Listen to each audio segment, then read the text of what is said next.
আসসালামু আলাইকুম। তোমরা সবাই কেমন আছো? আশা করি সবাই ভালো আছো।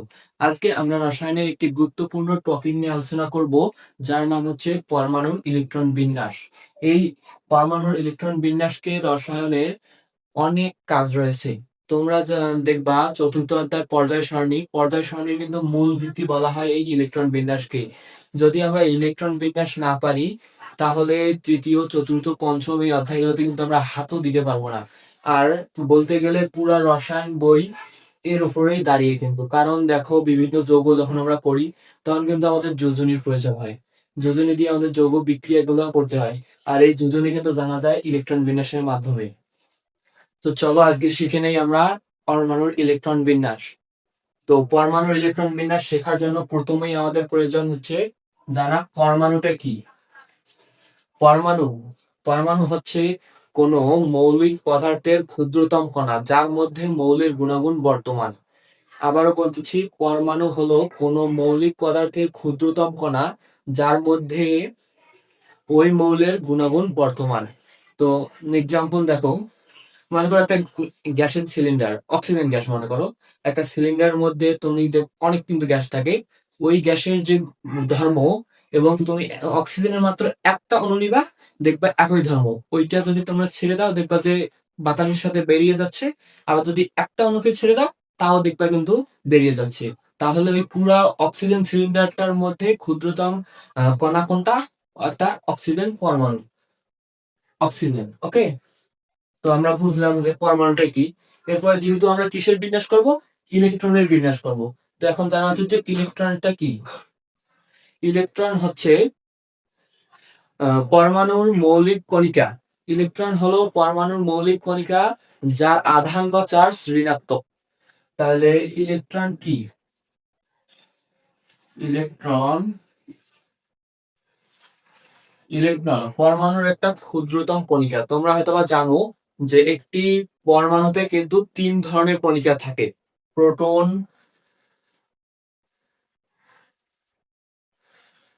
নিউট্রন এবং ইলেকট্রন।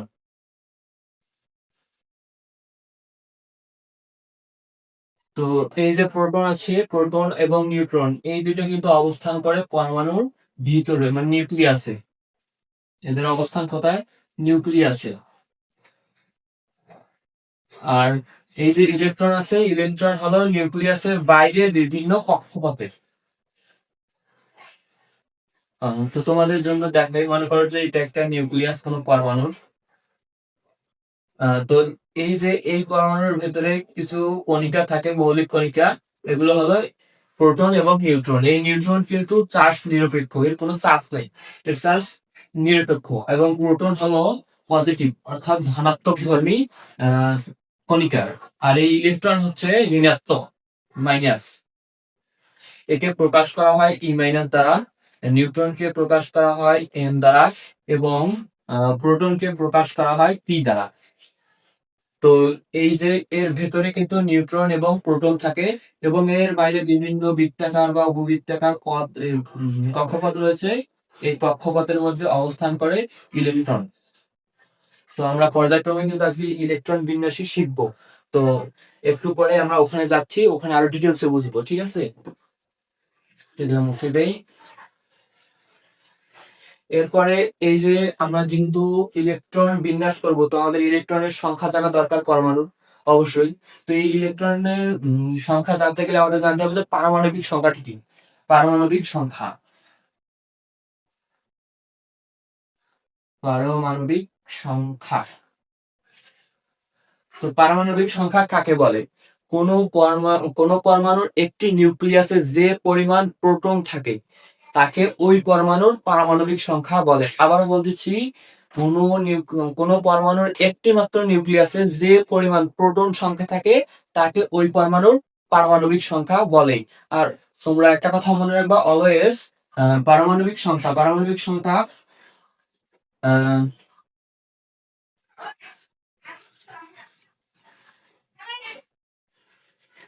পারমাণবিক সংখ্যাকে কিন্তু জেড দ্বারা প্রকাশ করা হয়। জেড। আর তোমরা সবসময় মনে রাখবা, এই পারমাণবিক সংখ্যা পারমাণবিক সংখ্যা ইকুয়াল কিন্তু ইলেকট্রন সংখ্যা, অর্থাৎ ই মাইনাস ইলেকট্রন সংখ্যা সর্বদা কিন্তু সমান। একটি তোমরা দেখবে পর্দার সামনে কিন্তু সবগুলোর পারমাণবিক সংখ্যা দেওয়া আছে, এগুলো তোমরা মুখস্থ করবা। ক্লাস 9-10 এসএসসির জন্য 1 থেকে 36 পর্যন্ত যে মৌলগুলো আছে এইগুলার পারমাণবিক সংখ্যা মুখস্থ করলেই যথেষ্ট। তো এই পারমাণবিক সংখ্যাই কিন্তু ওনার ইলেকট্রন সংখ্যা। আর একটা কথা সবসময় মাথায় রাখবা, আধানযুক্ত কোনো পরমাণুর ইলেকট্রন সংখ্যা এবং পারমাণবিক সংখ্যা কিন্তু একই নয়। তো এটা আমরা পরে বুঝতেছি। তো এখন আমরা যাই, পারমাণবিক সংখ্যা শেষ, এখন আমরা যাবো শক্তি স্তরে। শক্তি স্তর, আমরা যে ইলেকট্রন গুলো বিন্যাস করব পরমাণুর, এটা কোথায় করবো? অবশ্যই ইলেকট্রন বিন্যাসে। পরমাণুর নিউক্লিয়াসের চতুর্দিকে যে বৃত্তাকার বা উপবৃত্তাকার কক্ষপথ রয়েছে সেগুলোকেই কিন্তু শক্তি স্তর বলা হয়। তো দেখাই, এই যে একটা নিউক্লিয়াস, মনে করো নিউক্লিয়াস কেন্দ্রিক, নিউক্লিয়াসের চারিদিকে কিন্তু বৃত্তাকার বা উপবৃত্তাকার, সবগুলা যে বৃত্তাকার হবে এমনটা না, কিছু কিছু জায়গায় উপবৃত্তাকার হবে। তো এইগুলা এইগুলাকে কিন্তু বলে কক্ষপথ। এই কক্ষপথ গুলোকে বিভিন্ন বিভিন্ন অক্ষর দিয়ে প্রকাশ করা হয়, যেমন কে, এল, এন, এন ইত্যাদি। হ্যাঁ, তো যদি কক্ষপথ এন এর মান অন হয়, এন এর মান অন বলতে একটা কক্ষপথ, এটা কিন্তু এন এর মান অন, এন অন। তো এই এন এর মান অন হলে কিন্তু কে কক্ষপথ। তারপরে এন এর মান যদি 2 হয় তাহলে এল, এভাবে এন এর মান 3 হলে এম, এন এর মান 4 হলে এম, এন ইত্যাদি যত যাবে থাকবে। ঠিক আছে, তো কক্ষপথ শক্তি স্তর আমাদের শেষ। এখন আমরা একটা বুঝাই, একটা পরমাণুর ইলেকট্রন বিন্যাস করব। তো সোডিয়াম, সোডিয়াম সোডিয়ামের সোডিয়ামের পারমাণবিক সংখ্যা কত? 11। সোডিয়ামের পারমাণবিক সংখ্যা কিন্তু 11। অতএব আমরা যেহেতু দেখছি যে পারমাণবিক সংখ্যা ইকুয়াল ইলেকট্রন সংখ্যা, অর্থাৎ সোডিয়ামের ইলেকট্রন সংখ্যা ইকুয়াল কিন্তু ওই 11। ঠিক আছে, তো এখন আমরা এর ইলেকট্রন বিন্যাস করব। তো প্রথমে একটা আমরা নিউক্লিয়াস আঁকতে নিই, নিউক্লিয়াস একটা সোডিয়ামের নিউক্লিয়াস দাও, যেহেতু সোডিয়ামের নিউক্লিয়াস শুরুতে এন দে। তো এর চতুর্দিকে যে কক্ষপথ গুলো আছে, আমরা কক্ষপথ গুলো দেই, 2টা দিলাম, 3টা দিলাম, থাকবে কি এই পর্যন্ত আগে দেখি। তো একটা জিনিস দেখো, এখানে মানে শক্তি স্তরে ইলেকট্রন ধারণ ক্ষমতা, সর্বোচ্চ ইলেকট্রন ধারণ ক্ষমতা কিন্তু 2n²। এটা তোমাদেরকে পড়াইনি, এখন পড়াইতেছি। তো 2n², এই অনুযায়ী কিন্তু ইলেকট্রন মানে শক্তি স্তরে ইলেকট্রন থাকবে। তো এটা যেহেতু এন এর মান কত? অন, কিন্তু প্রথম শক্তি স্তর এন এর মান অন। তো আমরা এখানে দেখি প্রথম শক্তি স্তরে আমরা কতগুলো ইলেকট্রন দেব। তো 2 আছে, এন এর মান হলো অন স্কয়ার, 2 গুণন অন ইকুয়াল 2, অর্থাৎ প্রথম শক্তি স্তরে কয়টা ইলেকট্রন থাকবে? 2টা ইলেকট্রন। তো 2টা ইলেকট্রন আমরা দিয়ে দেই দুই পাশে, একটা, 2টা, প্রথম শক্তি স্তর শেষ। তো এবার আমরা আসি দ্বিতীয় শক্তি স্তর। দ্বিতীয় শক্তি স্তরে এন এর মান কত? এন ইকুয়াল কিন্তু 2। ঠিক আছে, তো এখানে আমরা এবার 2 এর মান বসাই, 2 আছে, তো এন এর মান 2 অল স্কয়ার, 2 গুণন 4 ইকুয়াল কিন্তু 8। এই তো এখানে কিন্তু এবার 8টা ইলেকট্রন হবে, দ্বিতীয় শক্তি স্তরে মোট 8টা ইলেকট্রন হবে। ঠিক আছে, তো 8টা ইলেকট্রন আমরা দেই, আর ইলেকট্রন গুলো কিন্তু জোড়ায় জোড়ায় বসবে। ঠিক আছে, 2, 4, 6, 8টা ইলেকট্রন। তাহলে 8টা আর 2টা 10টা কিন্তু সেট, আমাদের আর ইলেকট্রন আছে একটা। তো তৃতীয় শক্তি স্তরে কতগুলো ইলেকট্রন সর্বোচ্চ পড়বে এটা বের করার দরকার নাই, যেহেতু একটা আছে সেহেতু যে কোনো এক জায়গায় আমরা একটা বসাই নিব, একটা ইলেকট্রন বসাই নিলাম। তো আমাদের সোডিয়ামের ইলেকট্রন বিন্যাস শেষ। এভাবেই কিন্তু সহজ। ঠিক আছে, এখন তোমাদেরকে যেটা বলছিলাম যে আধানগ্রস্ত কোনো পরমাণুর প্রোটন সংখ্যা অর্থাৎ পারমাণবিক সংখ্যা ইকুয়াল ইলেকট্রন সংখ্যা কিন্তু হবে না। তো দেখো এখন যদি আমরা এটা মুছে দিই, সোডিয়াম দিয়ে যেহেতু বুঝাইলাম শুধু সোডিয়াম দিয়ে বুঝাই তোমাদেরকে। যদি সোডিয়াম প্লাস আয়ন হয়, অর্থাৎ সোডিয়াম প্লাস আয়ন বলতে সে কিন্তু একটা ইলেকট্রন ত্যাগ করছে, একটা ইলেকট্রন ত্যাগ করছে, ঠিক আছে। তো এখানে কিন্তু ইলেকট্রন সংখ্যা আর 11 নাই। আর আধান অর্থাৎ কোন পরমাণুতে আধান সংখ্যা যদি আধানগ্রস্ত হয় তাহলে তার কিন্তু ইলেকট্রন সংখ্যা হ্রাস বা বৃদ্ধি ঘটে, কিন্তু এর প্রোটন বা নিউট্রনের কোনো পরিবর্তন হয় না। এই জিনিসটা মাথায় রাখবা, যেহেতু একটা প্লাস আছে মানে ত্যাগ করছে, তাহলে ত্যাগ করা বলতে একটা ইলেকট্রন কম। আর ইলেকট্রন সংখ্যা কার সমান? অবশ্যই পারমাণবিক সংখ্যা যেহেতু 11, একটা ইলেকট্রন ত্যাগ করছে, অতএব -1 ইকুয়াল কত হয়? 10। অর্থাৎ এখানে কয়টা ইলেকট্রন আছে? অবশ্যই মাত্র 10টা ইলেকট্রন আছে, তার কারণ তার একটা ইলেকট্রন তো সেটা দান করে দিছে, তার কাছে বর্তমান নাই, এজন্য প্লাস, অর্থাৎ 6টা ইলেকট্রন। তো আমরা যদি 10টা ইলেকট্রন দিয়ে করি, ইলেকট্রন বিন্যাস করি, তাহলে কেমন হবে? আমরা দেখছিলাম প্রথম শক্তি স্তরে কিন্তু কয়টা ইলেকট্রন ধরে সর্বোচ্চ? 2টা। তো আমরা 2টা দিলাম। কিন্তু প্রতিটা মৌলের জন্য, শুধু সোডিয়ামের জন্য 2টা না, প্রতিটা যে কোনো মৌলের তুমি করবা, ইলেকট্রন বিন্যাস করবা, তো ওখানে কিন্তু প্রথম শক্তি স্তরে ওই 2টি ইলেকট্রনই বসবে, তারপরের শক্তি স্তরে বসবে 8টা। তো যে 2টা জোড়ায় জোড়ায় কিন্তু বসবে, আমরা বাসায় নেই, জোড়ায় জোড়ায় শেষ, ঠিক আছে। তো এখানে কিন্তু 10টা হয়ে গেছে, আর নাই। তো এরকম ভাবে ইলেকট্রন বিন্যাসটা।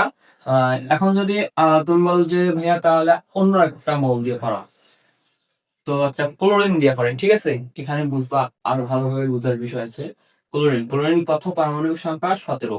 প্রথমে এমনি করে, তো 17 থাকার কারণে তো আমরা ক্লোরিনের নিউক্লিয়ার অ্যাড করি ক্লোরিন এর কক্ষপথ দেই। প্রথম প্রথম কক্ষপথে 2টা ইলেকট্রন, এরপর আরেকটা কক্ষপথ দেই। এখানে সর্বোচ্চ ইলেকট্রন ধারণ ক্ষমতা কত? 8। তো 8টা দেই। এবার তৃতীয় কক্ষপথে সর্বোচ্চ ইলেকট্রন ধারণ ক্ষমতা কত? তো আবার আমরা সূত্র বসাই, 2n², n এর মান 3, 2 গুণন 3² ইকুয়াল 2 গুণন 3² মানে 9 ইকুয়াল 18টি। তো এই কক্ষপথে কিন্তু 18টা মৌল আমরা বসাইতে, মানে ইলেকট্রন বসাইতে পারবো। তো ইলেকট্রন বাকি আছে আর কয়টা? 8টা, 2টা, 10টা শেষ, আর তো 7টা আছে, 18টা ইলেকট্রন নাই। তো আমরা আমাদেরকে ওই 7টা ইলেকট্রনই এখানে বসাবো। তো 2, 4, 6 আর একটা একাই 7, ঠিক আছে। তো এই যে একটা ইলেকট্রন একাই আছে, এই ইলেকট্রনটা কিন্তু সে মানে এই ইলেকট্রন আরেকটি ইলেকট্রন গ্রহণ করার মতো সক্ষমতা রাখে। তো এবার যেহেতু আমরা এমনি করলাম, তো এখন একটা আধান দিয়ে করি। তো ক্লোরিন কিন্তু কখনোই ত্যাগ করে না, ক্লোরিন গ্রহণ করে, ঋণাত্মক আয়নে আয়নিত হয়। তো ক্লোরিন মাইনাস যদি করি, তাহলে অন্য কোনো পরমাণুর কাছ থেকে সে তো কাজেই তার ইলেকট্রন সংখ্যা বেড়ে যাবে। পারমাণবিক সংখ্যার সাথে তখন ইলেকট্রন সংখ্যার মিল থাকবে না। অবশ্যই যেহেতু যেহেতু গ্রহণ করছে, সেহেতু একটা যেহেতু গ্রহণ করছে, 1 - হলে একটা গ্রহণ, যদি কোনো মৌলের উপরে দেখো 2 - তাহলে 2টা গ্রহণ করছে, আমাদের দেখো 3+, তাহলে 2টা ইলেকট্রন ত্যাগ করছে, ওভাবে তুমি হিসাব করবা। তো ক্লোরিন কিন্তু একটার বেশি গ্রহণ করতে পারে না, একটি পরমাণু। তো মাইনাস যেহেতু একটা গ্রহণ করছে, অতএব এর সংখ্যা কত? পারমাণবিক সংখ্যা 17। 17-এর সাথে একটা ইলেকট্রন যোগ করতে হবে, মোট হলো 18টা। যখন 18টা হবে, তখন এখানে কিন্তু আরেকটা পরমাণুর সংখ্যা বেড়ে যাবে। তো ইলেকট্রন মানে যখন তুমি করবা ইলেকট্রন বিন্যাস, তখন এই বিষয়গুলো একটু মাথায় রাখলে খুব সহজেই তুমি ইলেকট্রন বিন্যাস করতে পারবা। তো এভাবে কিন্তু ইলেকট্রন বিন্যাস হয়। তুমি সবগুলা মৌলেই সেম ভাবে চেষ্টা করবা, ইনশাআল্লাহ পারবা, ঠিক আছে।